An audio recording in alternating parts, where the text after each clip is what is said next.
பேசுறதே பேசியாச்சு. அப்புறம் என்னத்த பேசுறது ஐயா? எங்கள் வாழ்வும் எங்கள் வளமும் மங்காத தமிழ் என்று சங்கே முழங்கு. மன்னாதி மன்னன் மாசற்ற அண்ணன் இன்று மக்கள் விரும்பும் முதல்வர் வேட்பாளர் 3 மாதத்திற்கு பிறகு தமிழ்நாட்டின் முதலமைச்சராக அமர இருக்கின்ற தலைவர் தளபதி அவர்களை வணங்கி,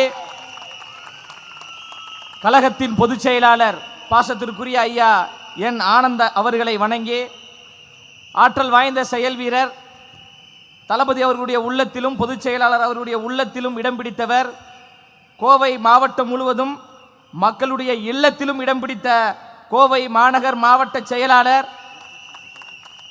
எப்படி திமுக என்கின்ற கட்சி உருவாகின்ற பொழுது அங்கு சம்பத் என்கின்ற ஒரு நபர் முக்கியமான ஒரு நபராக இருந்தாரோ, தமிழக வெற்றி கழகத்தில் இருக்கக்கூடிய சம்பத் அவர்களும் தமிழக வெற்றி கழகத்தின் முக்கியமான ஒரு போர்ப்படை தளபதியாக இருக்கிறார். அண்ணன் சம்பத் அவர்களுக்கும் பாசத்திற்குரிய நேசத்திற்குரிய அண்ணன் கழகத்தின் கொள்கை பரப்பு இணை செயலாளர் அண்ணன் சம்பத்குமார் அவர்களுக்கும், நேர்மையின் அடையாளம் நேர்மையான முறையில் ஆட்சி அமைத்த ஐயா காமராஜர் அவர்களுடைய பேத்தி அவர்களுக்கும், மேடையில் அமர்ந்திருக்கின்ற பெரியவர்களுக்கும், இங்கு திரளாக கூடியிருக்கின்ற உங்கள் அனைவருக்கும் என்னுடைய முதற்கண் வணக்கத்தை தெரிவித்துக் கொள்கின்றேன். தமிழருடைய மரபு, தமிழருடைய பண்பாடு என்பது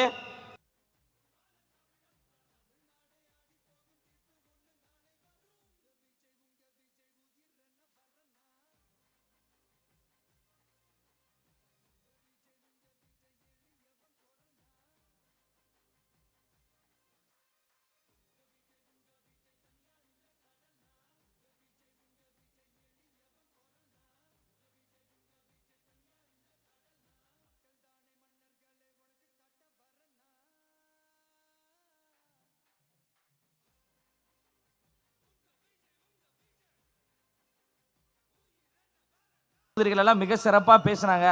சில கண்டென்ட்டை நம்ம விட்டு போனாதான் அண்ணன் சம்பத் அவர்களும் அக்கா அவர்களாலும் பேச முடியும். அதனால திமுக 3 வகைப்படும். ஒரு வகை இல்லை இல்லை இல்லை இல்லை டிமிக்கி முன்னேற்ற கழகம்.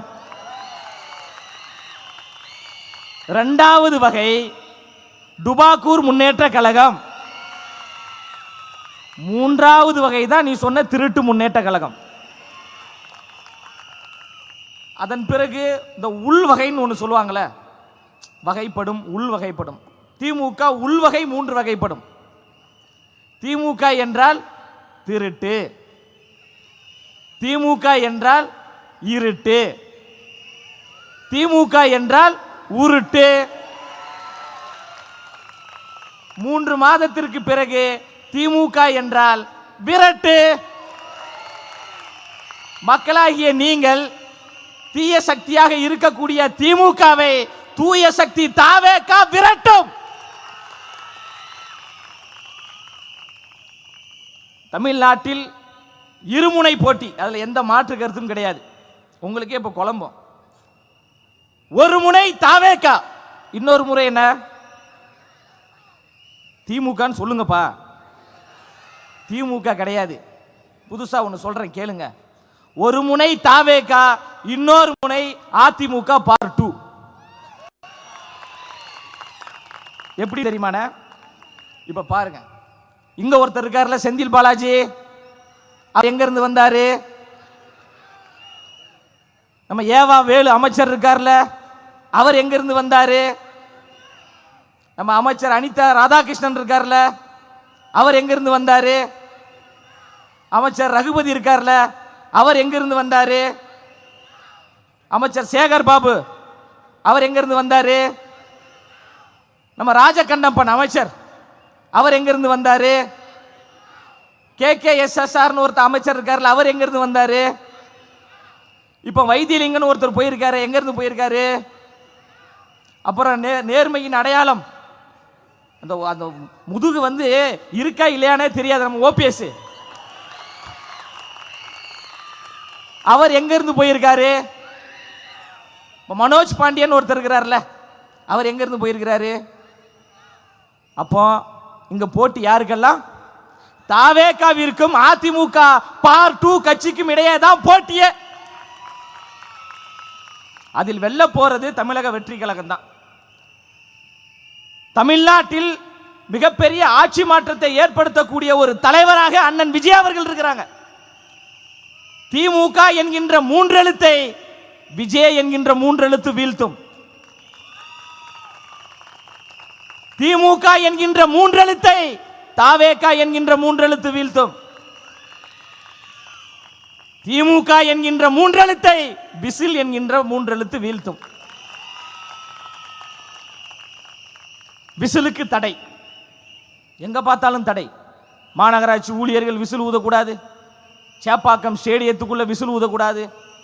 இப்போ எங்கள் அக்கா சொல்லக்கூடாது, அண்ணி இருக்காங்கல்ல துர்கா ஸ்டாலின் அம்மா, அவங்க காலையில் இட்லி அவிப்பாங்கல்ல, இட்லி எதில் அவிப்பாங்க? குக்கரில் தானே அவிப்பாங்க. இட்லி அவிஞ்சிருச்சு அவியலைன்னு எதை வச்சு கண்டுபிடிப்பீங்க? விசில் சத்தம் கேட்கும். ஐயோ விசில் சத்தத்தால் தானே அவிஞ்ச இட்லி, நான் இதை சாப்பிட மாட்டேன் அப்படின்னு ஐயா ஸ்டாலின் அவர்கள் சொல்வாரா? அப்போ விசில் என்பது உங்களால் தவிர்க்கவே முடியாது. சேப்பாக்கம் ஸ்டேடியத்தில் தடைங்க, சரி விசிலுக்கு தடை. அந்த விசிலை உருவாக்கிய அண்ணன் விஜய் அவர்கள் சேப்பாக்கம் ஸ்டேடியம் முழுவதும் போயிட்டாரு. எப்படின்னா, அந்த கிரிக்கெட் மேட்ச் ஆரம்பிக்கிறதுக்கு முன்னாடி ஒரு கலை நிகழ்ச்சி, அதில் அனிருத் என்ன பாட்டு தெரியுமா முதல்ல பாடினாரு? ராவணம் அவன்டா ஒத்த இழுக்கிற யமன்டா. அந்த கிரவுண்ட்ல இருந்த 1,00,000 பேர் அந்த பாட்டை பாடுறான். நீ விசிலுக்கு தானே தடை போட்ட. அந்த விசிலை உருவாக்கிய அண்ணன் விஜய் அவர்கள் சேப்பாக்கம் முழுவதும் தோழர்களின் வடிவத்தில் இருந்தார். அவங்க என்ன நினைச்சிட்டாங்கன்னா, எஸ்ஓபின்னு ஒன்று கொண்டு வந்து விஜய் அவர்களை முடக்கிடலாம், காவல்துறையுடைய கட்டுப்பாடுகளை கொண்டு வந்து முடக்கிடலாம். ஐயா ஸ்டாலின் அவர்களே, அண்ணன் சம்பத் அவர்கள் ஒரு விஜய், எங்க கொள்கை பரப்பு இணை செயலாளர் அந்த சம்பத் அவர்கள் ஒரு விஜய், அண்ணன் பாபு அவர்கள் விஜய், இந்த மேடையில் அமர்ந்து இருக்கக்கூடிய எல்லோரும் விஜய், இங்கு திரளாக கூடியிருக்கின்ற எல்லோரும் விஜய், எல்லோரும் விஜய். வீட்டுக்கு வீடு விஜய், தமிழ்நாட்டுக்கே விஜய். வெற்றி பேரணியில் தமிழ்நாடு என்று நாம் முழங்கிக் கொண்டிருக்கிறோம். அந்த வெற்றியை உருவாக்கக்கூடிய மண்ணாக இந்த கோவை மண் இருக்கு. பூத் கமிட்டி மாநாடு என்ற ஒரு மாநாட்டை அண்ணன் சம்பத் அவர்கள் நடத்தி காட்டினார். ஒட்டுமொத்த தமிழ்நாட்டில் இருக்கின்ற அரசியல் கட்சிகளே வியந்து பார்க்கக்கூடிய மிகப்பெரிய அச்சத்தை ஏற்படுத்தக்கூடிய அந்த பூத் கமிட்டி நிகழ்வை நடத்தி காட்டிய ஒரு மாபெரும் மனிதர் தான் அண்ணன் சம்பத் அவர்கள். எளிமையின் அடையாளம். 30 ஆண்டுகளாக உழைத்து கொண்டிருக்கிறார். சாதாரணமாக இந்த இடத்துக்கு வரல, சாதாரண ஒரு எளிய பின்புலத்தை சார்ந்தவர். பல்வேறு நலத்திட்ட உதவிகள். கொரோனா பேரிட காலகட்டத்தில் வெளியில் வருவதற்கு நாம் பயந்த போது, கொரோனா தொற்றால் என் உயிரே போனாலும் பரவாயில்லை, பாதிக்கப்பட்ட மக்களுக்காக நான் உதவி செய்வேன் என்று வந்தவர்கள் தளபதியின் தோழர்கள். அதில் அண்ணன் சம்பத் அவர்கள். உயிருக்கே அச்சம் இல்லாமல் நாங்கள் களத்தில் வேலை செய்கிறோம். வந்து எங்களை நசுக்குகிறது, ஒடுக்கிறது. அச்சமில்லை, அச்சமில்லை, அச்சம் என்பதில்லையே. உச்சி மீது வானிருந்து வீழுகின்ற போதிலும் அச்சமில்லை, அச்சமில்லை, அச்சம் என்பதில்லையே என்று எங்கள் உயிரே போனாலும் பரவாயில்லை, தீய சக்தி திமுகவை வீழ்த்துவதுதான் எங்களுடைய இலக்கு என்று நாங்கள் பயணித்து வரோம். கொள்கை ரீதியாக, கோட்பாடு ரீதியாக சமரசம் இல்லாமல் பணி செய்கிறோம். திமுக தான் கொள்கை கட்சி, தாவேகாவிடம் கொள்கையே கிடையாது. அப்படியே மிரண்டாங்க. உண்மையிலே திமுக சரியான கொள்கை இருக்குன்னு. ஒரு மாநாடு ஒன்று நடந்துச்சு. எங்க அது? விருதுநகரா? விருதுநகர் மாநாடு, திமுக மாநாடுங்க. என்ன கொள்கை தெரியுமா? வாழை தார பிடிச்சிட்டு தொங்கிட்டாமா, தொங்குறான். அந்த வாழைத்தார பிடிச்சி தொங்குன பிடிச்சி இன்னொருத்தன் தொங்குறான். 2 பேரும் தொங்குறாங்களா? இது நானும் வரேன்னு சொல்லிட்டு 3வது ஒருத்தன் பிடிச்சி தொங்குறான் பாருங்க. டவுசரை வந்து போச்சு. ஏம்மா நான் சிரிக்கவே இல்லைம்மா, உண்மையை தான் சொல்கிறேன். வழக்கு பதிவு எது பதிவு செய்வதாக இருந்தாலும் எங்கள் மாவட்ட செயலர் சம்பத் அவர்கள் மீது வழக்கு பதிவு பண்ணுங்க. அண்ணன் பார்த்து பாப்பல, வீடியோ இருக்கு. டவுசரா வந்து போச்சுமா.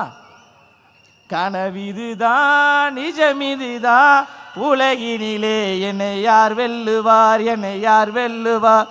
ஓ, இந்த வடிவேல தலைகீழ கிடப்பாப்புல, அந்த மாதிரி திமுக காரங்க பூரா தலைகீழ கிடக்குறாங்க காவாக்குள்ள. சரி, இது ஒரு பக்கம் பார்த்தா கரும்பை களவாடிட்டு ஓடுறான். அதில் ஒரு திமுக நிர்வாகி 2 கரும்பு எடுத்துட்டு போயிட்டார் போல, விரட்டி ஓடுறான். ஏய் எல்லாத்துக்கும் ஒன்று தான்டா, நீ மட்டும் 2 எடுக்கிற அப்படின்னு அவன் வந்து பிடுங்குறான். ஒரு திமுக கொடி போட்ட ஒரு வண்டி இப்படியே வருதுங்க. வண்டியில் யாருமா இருப்பா? ஆளு தானே இருக்கணும். சேர் இருக்குது. மாநாட்டில் போட்ட சேரை பூராட்டின்னு திருவிட்டாமா. அந்த மாநாட்டு ஒப்பந்தத்துக்கு கையெழுத்து போட்டாங்கல்ல இந்த வாடகைக்கு விடுறவங்க, அவர் இன்னும் வரைக்கும் மன உளைச்சல் இருக்கிறார். பல்லாயிரக்கணக்கான சேரை காணனன். அக்கா கனிமொழி அவர்கள் ஒரு மேடையில் பேசுறாங்க, சம்பத்தண்ண பயங்கரமா பேசிட்டு இருக்காங்க. எடப்பாடி பழனிசாமியே, உனக்கு வெக்கம் இல்லையா, மானம் இல்லையா, சூடு இல்லையா, சொரணை இல்லையா? அப்ப திமுக எதிர்கட்சி. அவர் எடப்பாடி அவர் பாவம்ல, அவர் என்னத்த சொல்றது? திமுக என்றால் திருடர்கள் முன்னேற்ற கழகம், அதிமுக என்றால் அனைத்தையும் திருடும் முன்னேற்ற கழகம், அவ்வளவுதான்.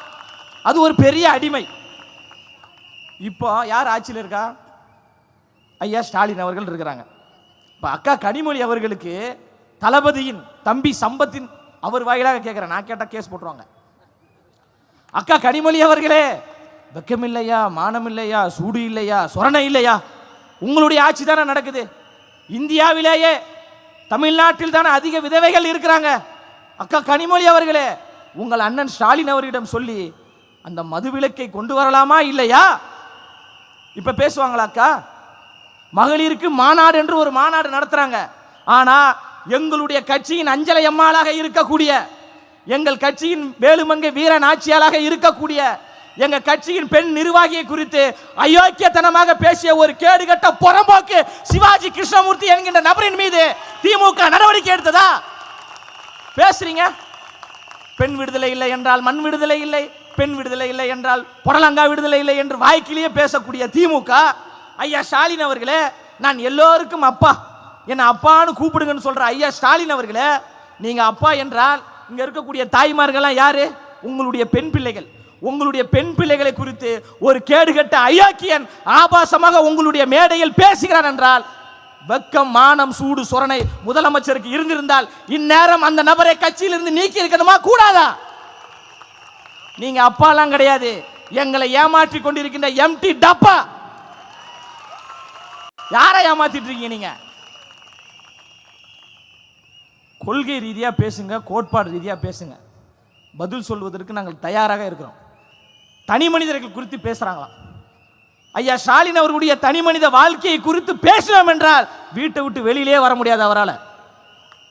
திரு உதயநிதி ஸ்டாலின் அவர்களுடைய தனி மனித வாழ்க்கையை குறித்து பேசணும் என்றால் வீட்டு வாசலை விட்டு வெளியில வர முடியாது. ஏய் பால் டாயில்லாம் சொல்லாதரா, நான் சொல்லலைங்க, கீழே இருந்து ஒருத்தர் சொல்றாப்லங்க. கேஸ் போடுறதா சம்பத் அவருக்கு மேலே போடுங்க. 2 சம்பத் இருக்கிறாங்க, அதில் எந்த சம்பத்து உங்களுக்கு பிடிக்குமோ அந்த சம்பத்து மேலே போடுங்க. ஒரு சம்பத்து கருப்பா இருப்பார், ஒரு சம்பத்து வெள்ளையா இருப்பார். வெள்ளை கலர் சம்பத்துக்கு போட்டுருமா? போட்டுருங்க. பேசினால் தாங்க மாட்டாங்க. திமுகவினுடைய நிர்வாகிகளை குறித்து நாங்கள் தனி மனிதர் குறித்து பேசினோம் என்றால் ஒரு பய வெளியில வர முடியாது. எவன் வேட்டி எந்த வீட்டில் இருக்குன்னு எவனுக்குமே தெரியாது. எங்க தலைவர் கேட்கக்கூடிய கேள்விக்கு பதில் சொல்லு. மக்களுடைய வரி பணத்தை கொள்ளையடித்தாயா? இல்லைங்க, நான் கொள்ளையடிக்கல, மக்களுக்கு சேவை செய்கிறேன் அப்படின்னு சொல்லு. இங்க இருக்கக்கூடிய பொறுப்பாளராக இருக்கக்கூடிய திமுகவை சார்ந்த செந்தில் பாலாஜி அவர்களுக்கு இங்க இருந்து நேரடியான ஒரு சவால். பினான்ஸ் மினிஸ்டராக இருந்த பிடிஆர் பழனிவேல் தியாகராஜன் அவர்களை எதற்காக பினான்ஸ் மினிஸ்டர் என்கின்ற பதவியில் இருந்து திமுக நீக்கியது? சொல்லுங்களா. தைரியம் இருந்தா, சரியான ஆண்மகனாக இருந்தா, ஆம்பளையாக இருந்தா, திமுக சார்ந்த யாராவது ஒருத்தர் இதற்காகத்தான் அவரை நாங்கள் நீக்கினோம் சொல்லுங்க பார்ப்போம். அவர் ஒன்று பேசுறாருங்க, ஒரு ஆடியோ வெளியில வந்துருச்சு. உதயநிதியும் சபரீசன் அவர்களும் 30,000 கோடி மக்களுடைய வரி பணத்தை ஆட்டைய போடுறாங்க. வருஷத்துக்கு 30,000 கோடினா 5 வருஷத்துக்கு எத்தனாயிரம் கோடி என்று எண்ணி பாருங்கள் அப்படின்னு அந்த நபர் பேசுறாரு. ஐயா பேசுறாரு. பிடிஆர் பழனிவேல் தியாகராஜன் திமுக கட்சியில் இருக்கக்கூடிய ஒரு உண்மையான நல்ல மனிதர், அந்த ஒரு மனிதர் மட்டும்தான். அவரை அமைச்சரிலிருந்து நீங்க மாத்துனீங்கல்ல, ஏன் மாத்துனீங்க? அவர் உண்மையை தானே பேசினார். இதற்கு யாராவது பதில் சொல்ல முடியுமா? அதை எங்க தலைவர் கேட்கிறார். 100% மக்களுடைய வரி பணத்தை மக்களுக்கே நீ செலவு செய்து விட்டால் இங்கு கடனே வராது, மக்களுக்கு எந்த பாதிப்பும் வராது. நீ 30% ஸ்டாலின் டாக்ஸ் என்று ஒரு டாக்ஸை உருவாக்கி கோபாலபுரத்துக்கு போயிருது ஒரு அமௌண்ட். நிதியை மக்களுக்கு ஒதுக்க சொன்னா நிதியை ஐயா ஸ்டாலின் அவர்களுக்கு நீங்க ஒதுக்குறீங்க. இதுல வர ஐயா ஸ்டாலின் அவர் ஓவர் பில்டப், ஓவர் பாத்தீங்களா இல்ல? ஓவர். ஐயா ஸ்டாலின் அவர்களை இன்னும் 3 மாதத்தில் தாவேக்கா உங்களுக்கு ஓவர் கொடுக்க போகுது. ஓவர். இல்லை அவர் அந்த செய்கை மூலம் என்ன சொல்ல வர்றாரு, அந்த ஓவர் ஏன் சொல்ல வர்றாருன்னா, ஐயா தூய்மை பணியாளருக்கு பணி நிரந்தரம் செய்கிறேன் என்று சொன்னீர்களே என்னாச்சு? செய்ய மாட்டேன் ஓவர். ஐயா பகுதி நேர ஆசிரியர்களுக்கு பணி நிரந்தரம் செய்கிறேன் என்று சொன்னீர்களே என்னாச்சு? செய்ய முடியாது ஓவர். ஐயா சிலிண்டருக்கு மானியம் 100 ரூபாய் தரேன்னு சொன்னீங்களே என்னாச்சு? அதெல்லாம் தர முடியாதுடா ஓவர். ஐயா படிப்படியாக மதுக்கடைகளை இழுத்து மூடுறேன்னு சொன்னீங்களே என்னாச்சு? அதெல்லாம் மூட முடியாது ஓவர். இப்போ தமிழ்நாட்டு இப்போ 3 மாதம் கழிச்சு வருவாங்க தேர்தல் ஓட்டு கேட்டு, அம்மா உதயசூரியனுக்கு ஓட்டு போடுங்க, கதவை டமால் நடிச்சுட்டு ஓட்டுலாம் போட முடியாது ஓவர் அப்படின்னு சொல்லுங்க. ஐயா ஸ்டாலின் அவர்களே ரொம்ப ஓவரா போயிட்டு இருக்கீங்க, உங்களுக்கு இன்னும் 3 மாதத்தில் நாங்கள் கொடுக்க போறோம் ஓவர். அதனால ஊதுங்க, நல்லா சத்தமா ஊதுங்கப்பா, விசில ஊதுங்க, தயவு செய்து ஊதுங்க. ஒரு 2 நிமிஷத்துக்கு ஊதுனீங்கன்னாவே இங்க இருக்கின்ற திமுகவினுடைய காதுகள் கிளியும். இந்த சத்தத்தை எந்த கொம்பாதி கொம்ப நினைத்தாலும் தடுக்கவே முடியாது. அண்ணன் விஜய் அவர்கள் சென்ட் ஜார்ஜ் கோட்டையில் முதலமைச்சராக அமர்வதை ஐயா ஸ்டாலின் அவர்கள் போன்றவர் 21 கூட்டணி கிடையாது 30 கட்சியோடு சேர்ந்து நீங்கள் கூட்டணியாக வந்தாலும் உங்களை ஒற்றை நபராக தமிழ்நாட்டு மக்களின் துணையோடு இளைஞர்களின் படையோடு வீழ்த்தக்கூடிய போர் வீரர் அண்ணன் விஜய் அவர்கள். களத்தில் துணிஞ்சு நிற்கிறோம், தைரியமா நிற்கிறோம். கொள்கை என்ன? இந்த திமுக காரன் கொள்கை கேட்டாலே சிரிப்பு பயங்கரமா வருதுங்க. அந்த பாட்டு சொன்னோன்னே சிரிப்பீங்க பாருங்க. சுதந்திர போராட்ட தியாகி தெரியுமா? தெரியுமா தெரியாதா? உதயநிதி ஸ்டாலின். ஆமாப்பா, அவரை சினிமாக்காரர் சொன்னா அவங்க கோச்சிப்பாங்களாம். ஏங்க அவரே ஒரு 2 வருஷத்துக்கு முன்னாடி நயன்தாராவோட டான்ஸ் ஆடினவரா இல்லையா? அதை வர விஜய் அவர்களுடைய பாடல்களில் கொள்கையே கிடையாது. எங்கள் உதயநிதி ஸ்டாலின் அவர்கள் கொள்கை சார்ந்த பாடல்கள் தான். லாலா கடசாந்தி ஒன்னாலானே நான் பூந்தி. அது என்ன பூந்தி? இதில் என்ன கொள்கை இருக்கு? என்னென்ன கொள்கை பூந்தியில்? வெள்ளை பூந்தியா மஞ்சள் பூந்தியா என்ன பூந்தி? அவங்க பூந்திக்காக பாடல, ஏதோ சாந்தி நினச்சி பாடியிருக்காங்க. அப்படி போகுது. இந்த கருப்பை ரொம்ப குசும்புக்காரன் அப்படின்னு சொல்லுவாங்க பார்த்துருக்கீங்களா? அந்த கட்சியில் ஒரு பெரிய கருப்பன் ஒருத்தர் இருக்கிறாப்புல, ரொம்ப குசும்புக்காரர். அண்ணன் உதயநிதி ஸ்டாலின் சுதந்திர போராட்ட தியாகி அவருடைய பர்த்டே ஃபங்க்ஷனுமா, மேடையில் ஒரு நடனம், அதுக்கு ஒரு பாட்டு ஒன்று போட்டாங்க பாருங்க. அப்பா அப்பா அப்பா அப்பா அப்பா, கொள்கை கோட்பாடு குன்றுகின்றெல்லாம் வலிஞ்சிருச்சு. பாட்டில் சரக்கு ஒன்று குடிக்கவா, குடிச்சு தண்ணி மேலே தள்ளாடாம நடக்கவா, குளிக்க தொட்டி ஒன்று கட்டவா, கட்டி ரம்மு ஜிம்மு அதில் ஊத்தவா, சாஞ்சிக்கலாமா சாஞ்சிக்கலாமா சந்தோஷமா தான் சாஞ்சிக்கலாமா, குளிக்கி வச்ச கொக்கா கோலா போல சாயங்காலம் வேலை பொங்கி வந்தாலே இப்படி போன உடனே அமைச்சருக்கு பொங்கிருச்சு போல. உடனே அவரு அம்மா அங்க நின்று ஆனாதம்மா முன்னாடி வந்து ஆடுமானார். எப்பா இதுவும் நான் இட்டு கட்டி பேசல, வீடியோ சமூக வலைதளத்தில் இருக்கு. கேஸ் போடுவதாக இருந்தால் 2 சம்பத் அவர்கள் இருக்கிறாங்க, யாராவது ஒருத்தர் மீது போட்டுக்கோங்க, நமக்கு இதுக்கு சம்பந்தம் கிடையாது. இப்போ அந்த குலுக்கி வச்ச கொக்கா கோலா அது என்ன சித்தாந்தம், என்ன கோட்பாடு? ரம்மு ஜிம்மு அது எந்த தேசியத்தில் வருது? ஆனால் எதாவது தெரியுமா? அந்த பழக்கம் நமக்கு எங்கே இருக்கு? அதனால மிக தெளிவாக இருக்கிறோம். இறுதியாக இந்த ஒரு கருத்து, டைம் வர ஆயிடுச்சு, அக்கா வர சொல்லி தான் அனுப்புனாங்க. தாவேகா உண்மையிலேயே கொள்கை சார்ந்த கட்சி தான், பிறப்புக்கும் எல்லா உயிருக்கும் சிறப்பு என்கின்ற சமத்துவ உணர்வோடு பயணிக்கக்கூடிய ஒரு கட்சி. இந்த மண்ணுக்காக போராடிய தலைவர்களை மக்களிடம் கொண்டு போய் சேர்த்த வரலாற்று தலைவர் அண்ணன் விஜய் அவர்கள் தான். நீங்க சொல்லக்கூடிய நடிகர், நீங்க சொல்லக்கூடிய கூத்தாடி தான் இந்த மண்ணுக்காக மக்களுக்காக போராடிய நேர்மையின் அடையாளமாக இருக்கக்கூடிய கர்ம வீரர் காமராஜர் அவர்களை தமிழ்நாடு தாண்டி உலகம் முழுவதும் கொண்டு போய் சேர்த்த வரலாற்று பெருமை எங்கள் அண்ணன் விஜய் அவர்களுக்கு இருக்கு. நேர்மையின் அடையாளமாக இருந்த காமராஜரை வீழ்த்திய அயோக்கியன் யாரு? காமராஜர் யாருமா வீழ்த்தினா? இந்த திருட்டு கும்பல், தீய சக்தி. இந்த நேர்மையான ஒரு தலைவரை வீழ்த்தினாங்க. அண்ணல் அம்பேத்கர் அவர்கள் சாதி தலைவர் கிடையாது. உயர்ந்தவன் தாழ்ந்தவன் என்ற பாகுபாடு பார்க்க கூடாது, நான் யாருக்கும் அடிமை கிடையாது, எனக்கு யாரும் அடிமை கிடையாது என்று சமத்துவத்திற்காக போராடிய தலைவன் அண்ணல் அம்பேத்கர் அவர்கள். அவர் சாதிக்கான தலைவர் கிடையாது, சாதித்த தலைவர் என்று பட்டி தொட்டி எங்கும் கொண்டு போய் சேர்த்த பெருமை என் தலைவன் அண்ணன் விஜய் அவர்களுக்கு தான் இருக்கு. மாவட்டம், உண்மையிலே சொல்ற மாவட்டம். தலைவர் அவர்கள் கொள்கை தலைவராக அஞ்சலையம்மாள் என்கின்ற அந்த விடுதலை பெண் போராளியை அறிவிப்பதற்கு முன்னாடி வரைக்கும் எனக்கு உண்மையிலே அஞ்சலையம்மாள் தெரியாது. உங்களுக்கு தெரியுமா? அம்மா உங்களுக்கு, அண்ணா உங்களுக்கு, அண்ணா உங்களுக்கு, யாருக்கும் தெரிய வாய்ப்பில்லை. அஞ்சலையம்மாள் என்கின்ற அந்த பெரும் போராளியை, தான் கர்ப்பிணியாக இருக்கின்ற பொழுது சிறை சென்ற போராளியை, இந்த இந்திய நாட்டின் விடுதலைக்காக போராடிய அந்த போராளியை, பெண் போராளியை இந்தியா மட்டுமல்ல உலகம் முழுவதும் கொண்டு போய் சேர்த்த பெருமை என் தலைவன் விஜயை தவிர வேற எவனுக்குமே கிடையாது. எவனுக்குமே கிடையாது. மார்த்தட்டி சொல்லுவேன், நான் பெருமையோடு சொல்லுவேன். இதுல ஒரு வெக்கக்கேடு. அஞ்சலையம்மாள் அவர்களுடைய பேரன் 1000 விளக்கு சட்டமன்ற உறுப்பினர் திமுக, எழிலன் சொல்லிட்டு ஒரு மருத்துவர், எம்எல்ஏ. அந்த நபர் கூட அவங்க பாட்டியினுடைய தியாகத்தை கொண்டு போய் சேர்க்கல. நீங்க சொல்லக்கூடிய கூத்தாடி, நீங்க சொல்லக்கூடிய எங்கள் அண்ணன் விஜயதாயா கொண்டு போய் சேர்த்தாரு. வேலுநாச்சியாரை கொண்டு போய் சேர்த்தார். தந்தை பெரியார் அவர்களை கொண்டு போய் சேர்த்தார். திமுக என்பது கொள்கை கட்சி, கோட்பாடு கட்சி. அண்ணன் சம்பத் அவர்களோடு, 2 சம்பத் அவர்களோடு தான் நான் வரேன். அண்ணா அறிவாலயத்துக்கு நான் வரேன்.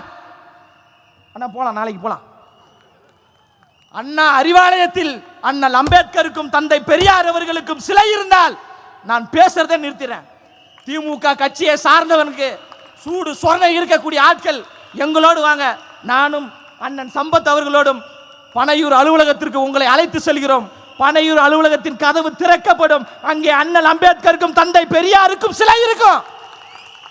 நாங்க தாயா கொள்கை கட்சி, கோட்பாடு கட்சி, சித்தாந்தம் கட்சி, இந்த மண்ணுக்காக உழைக்கக்கூடிய கட்சி, சமரசம் இல்லாமல் பணி செய்யக்கூடிய கட்சி. என் தலைவன் சமரசம் செய்திருந்தால் ஜனநாயகம் படம் ரிலீஸ் ஆயிருக்கும். ஆயிருக்குமா? ஆயிருக்காதம்மா? எங்களை பார்த்து பிஜேபி பி டீம் என்று சொல்ற. எப்படி பராசக்தி படம் வெளியில வந்துச்சு? பராசக்தி படம் எப்படி வந்தது? யாரோட தயாரிப்பு? 4வது தலைமுறை கொத்தடிமையின் தலைவராக வரப்போறாரு. யாரு? உதயநிதிக்கு அப்புறம் யாருன்னா பேர் மறந்துறேன். இன்பநிதி. இன்பநிதியின் தயாரிப்பில் வந்த படம் ரெட் ஜெயின் படம் தான். அந்த படம் எப்படிமா வந்துச்சு? சென்சார் போர்டு யாரோட கட்டுப்பாட்டில் இருக்கு? பிஜேபி கட்டுப்பாட்டில் இருக்கு. இப்போ நம்ம பிஜேபி பி டீம் இருந்தா ஜனநாயகம் படம் நேரத்துக்கு வந்திருக்குமா? வந்திருக்காதா? வரல. அப்போ திமுக தயாரித்த படமான பராசக்தி மட்டும் வருகிறது என்றால் இப்போ தமிழ்நாட்டில் யார் பிஜேபி பி டீம்? திமுக. நீ சூரியன் நான் தாமரை. எப்படி? நீ சூரியன் நான் தாமரை, வந்தால் தானே மலர்கிறேன். சிரிக்காதீங்க. பிஜேபி என்கின்ற பிளவுவாத கட்சியை, பிஜேபி என்கின்ற மதவாத கட்சியை தமிழ்நாட்டில் வளர்த்து விட்ட அயோக்கியர்கள் திருட்டு திமுக கட்சியை சார்ந்தவர்கள் தான். கலைஞர் அவர்களின் ஆசி பெற்ற சின்னம் தாமரை, கருணாநிதி அவர்களின் ஆதரவு பெற்ற சின்னம் தாமரை. எனவே சந்து பந்தெல்லாம் ஓட்டு கேட்க செல்லுங்கள் உடன்பிறப்பே. சிந்தித்து வாக்களிப்பீர், சிறப்பாக வாக்களிப்பீர். பிஜேபி கட்சிக்கு என்னடா சிந்திக்கணும்? என்ன சிறப்பு இருக்கா உங்களுக்கு? தமிழ்நாட்டுக்கு நேர் எதிரான சித்தாந்தத்தை கொண்ட பிஜேபி, அந்த பிஜேபி கட்சியை தமிழ்நாட்டில் வளர்த்து விட்ட அயோக்கியர்கள் நம்மளை பார்த்து சொல்றாங்க பிஜேபி பி டீம் என்று. நாங்கள் பிஜேபி பி டீம் கிடையாது. தமிழ்நாட்டு மக்களின் மெயின் டீம், தமிழ்நாட்டு தாய்மார்களுக்கான டீம், தமிழ்நாட்டின் இளம் தலைமுறைக்கான டீம். எப்பவுமே நம்ம சொல்ற டைலாக் தானே. அதனால கோவை மண்ணிலையும் நான் சொல்லிடுறேன். சொட்ட மண்டையில் கூட முடி மலருமே தவிர தமிழ்நாட்டில் தாமரை மலரே மலராது, மலரவும் விடமாட்டோம். அதனால எவ்வளவு அடக்குமுறைகள், ஒடுக்குமுறைகள், காவல்துறையால் நெருக்கடிகள், அரசால் நெருக்கடிகள் வந்தாலும் அந்த தலைவனுடைய முகம் எங்களுடைய பிராண்ட். என்னதான் நடக்கும் நடக்கட்டுமே, இருட்டினில் நீதி மறையட்டுமே, தன்னாலே வெளிவரும் தயங்காதே, தலைவன் இருக்கிறான், தலைவன் இருக்கிறான். அதனால சில பேர்கள் அற்ப அரசியலுக்காக, சுயநலத்திற்காக பல இடத்திற்கு போவாங்க. அவர்களெல்லாம் நீங்க என்ன பண்ணணும்னா, சிலர் ஆசைக்கும் தேவைக்கும் வாழ்வுக்கும் வசதிக்கும் ஊரார் கால் பிடிப்பார்.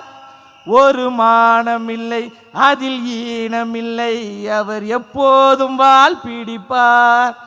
எதிர்காலம் வரும் என் கடமை வரும், இந்த கூட்டத்தின் ஆட்டத்தை ஒழிப்பேன், பொது நீதியிலே புது பாதையிலே நல்லோர் முகத்திலே விழிப்பே. நான் ஆணையிட்டால் அது நடந்து விட்டால் இங்கு ஏழைகள் வேதனை படமாட்டார் என்று ஏழைகளுக்காக வரக்கூடிய ஒரு தலைவர். எனவே மிகப்பெரிய ஒரு மாற்றத்தை நாம் உருவாக்குவோம். நம்மளை சாதாரணமாக எள்ளி நகையாடுகிறார்கள். எளியன உன்னை இகழ்ந்தோர் நடுங்க புலியன செயல் செய்ய புறப்படு வெளியே. இங்கு நாட்டிற்கு கிளிகழுதை ஆட்சியா? கை விரித்து வந்த கயவர்கள் பொய் விரித்து புலன்கள் மறைத்து தமிழுக்கு விளங்கிட்டு தாயகம் பற்றி நமக்குள்ள உரிமை தமக்கென்பாரெனில் வழி வெளிவந்த உன் மரத்தனம் எங்கே, மொழி பெற்றெங்கே, விழிப்புற்று எழுக என்று விழிப்புற்று எழுந்து வந்த கூட்டம் தான் தாவேகாவினுடைய கூட்டம். பேசும்போது அண்ணன் அவர்கள் சொன்னார், தகவல் அறியும் உரிமை சட்டத்தின் மூலமாக கேள்வி கேட்டால் எத்தனை நாளில் பதில் வரும்? 30 நாட்களில் பதில் வரும் என்று சொன்னார்கள். பரந்தூர் விமான நிலையத்தை, அந்த இடத்தில் விமான நிலையம் கட்டலாமா கட்டக்கூடாதா என்று மச்சேந்திரநாதன் அவர்களுடைய தலைமையில் ஒரு குழு அமைத்தார்கள். அந்த குழு பரந்தூர் முழுவதையும் ஆய்வு செய்து ஒரு அறிக்கையை சமர்ப்பித்தது மாநில அரசிடம், ஸ்டாலின் அரசிடம். அந்த அறிக்கையில் என்ன இருக்குன்னு வெளியிடல. தகவல் அறியும் உரிமை சட்டத்தில் கேட்டு பல மாதங்களாகிவிட்டது. அந்த அறிக்கையை தர மறுக்கிறார்கள். வாய்ப்பு இருந்தால் அண்ணன் அவர்கள் உங்களுடைய திறமையை பயன்படுத்தி மச்சேந்திரநாதன் அறிக்கை என்ன சொல்கிறது, பரந்தூரில் விமான நிலையம் கட்டலாமா கட்டக்கூடாதா என்கின்ற அந்த அறிக்கையை நீங்கள் பெற்றுத்தார்கள் என்று கூறி நிறைவு செய்கிறேன். நன்றி, வணக்கம்.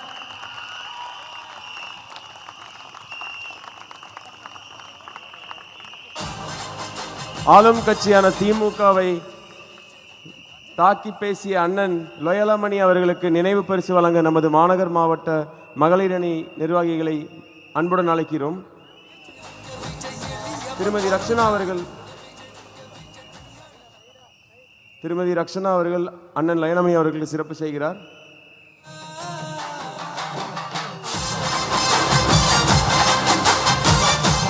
அண்ணனுக்கு நிறைவு பரிசாக வீரமங்கை வேலுநாச்சியார் அவர்களின் திருவுருவச் சிலை வழங்கப்படுகிறது.